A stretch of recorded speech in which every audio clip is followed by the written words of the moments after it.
Last week I travelled to Turkey, to the industrial town of Tuzla, where the historic Mengi Yay shipyard is located. We saw that this is a family-run business with a past that's rich in culture and yacht building experience, and a future that has all the ingredients to be very successful indeed. So today we're going to dig a little bit deeper behind the doors of Mengi Yay to take a look at the yachts that they've built, and more importantly, the philosophy that drives this company forward. If you had visited Mengi Yay in the 1980s, you would have almost certainly found them building wooden gullets and ketches, and they built hundreds of them. Turkish craftsmen are well known for their remarkable ability to work with wood, and even today in the shipyard, sizable craft can be seen taking shape under the skillful hands of the Mengi Yay workforce. Working with wood is undoubtedly an ability that requires huge understanding and respect for the material itself, and the respect that this shipyard has for wood extends beyond being able to cut it to size and bend it to the shape that's required, as impressive as that is. In the case of Mengi Yay, they're very aware of the impact that felling trees has on the environment. They estimate, in fact, that 150 square meters of trees can be harvested to build a 40-meter superyacht. And so they commit to planting replacement trees to counteract any negative environmental impact that such a construction would have. Now that's something that I haven't heard of from a yacht builder before, and from talking to the owners and the management at Mengi Yay, it's clear that the initiative of replanting trees comes from a very pure place. They're not doing it to get a hold of their share of the market of environmentally conscious yacht buyers. They're doing it because they genuinely care. And that sense of responsibility doesn't end there. Hussein Mengi and his partners and management team knew that to survive and to prosper as a company, they would need to introduce new, more modern models to the yacht buying public, and they committed to do just that, extending their construction facilities, in fact, to a total of 18,635 square meters, and contacting yacht designers to come up with exciting new projects that they could build.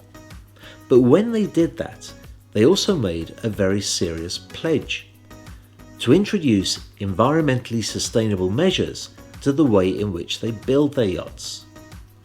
The replacement of trees was just one such measure, and by the way, they also urged their suppliers to follow them in this initiative. But they also created a new division that would work on the creation of software that can measure a yacht's power management system and make autonomous decisions to reduce the fuel consumption on board. In addition to that, extensive investment has been made by the company to research efficient propulsion systems, such as hybrid and diesel-electric technology. A milestone yacht for this company was the 45-meter superyacht Aquarius. Mengi Yay deployed the full force of their experience in the sector by building this yacht from epoxy laminated wood, and both the sleek, contemporary lines and this sumptuous interior are a testimony to their ability as superyacht builders. The most notable feature about this yacht, though, was the remarkably low fuel consumption that they achieved as a part of their commitment to build efficient yachts.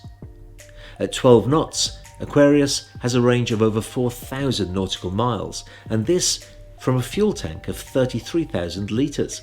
This is a remarkable achievement, and Aquarius is widely considered to be the largest wooden-built luxury superyacht on the planet. This is far from being the only modern superyacht that Mengi Yay have delivered too.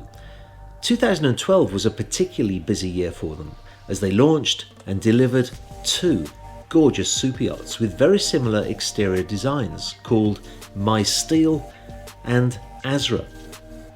These also were built using Mengi Yay's considerable resources of talent in building superyachts from epoxy laminated wood, and I should stress that there are only a small group of people in the world who have this skill set. Both of these yachts were certified by the internationally respected certification society RENA, and both have remarkable performance figures due to their unusually light construction material. The recent history of Mengi Yay is in fact a collage of beautiful and diverse vessels that tell a story of a shipyard in evolution. From the Mengi Yay gulets of the 80s, the yard is now capable of producing exquisitely custom sailing yacht gems, such as the 47-metre schooner Guelo, the robust and commanding 40-metre tri-deck superyacht Serenity II, that I should add was built with a steel hull and aluminium superstructure. Or what about this, the 36-metre Pennon, a modern, sporty-looking yacht capable of reaching 21 knots and with a very unique and recognisable exterior styling. And it is that sense of evolution that comes across to me every time I speak to the people at Mengi Yay. Of course, we think of the word evolution and we think of something that aids in the process of survival, and surviving in the tough world of building superyachts is no mean feat, that's to be sure. However, the decisions that Mengi Yay have made along the way have not just been driven by a desire to survive, they've also been driven by a desire to do the right thing. There's a great quote from one of the management of Mengi Yay who said, "History teaches us that great innovations don't come from huge companies. They come from companies who want to make the world a better place." And that's what Mengi Yay are trying to do. They're not asking the question, how can we build our yachts cheaper?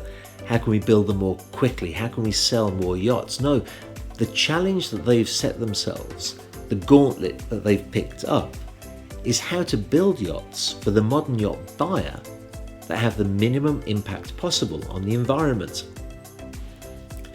So where now for Mengi Yay? Where does a yacht builder go, having delivered the world's largest wooden superyacht, having led the way in sustainable yacht construction, having delivered successfully both motor and sailing yachts to clients throughout the world? Well, the answer to that is very exciting indeed, and it's something that we'll be covering in next week's vlog about this very unique yacht builder.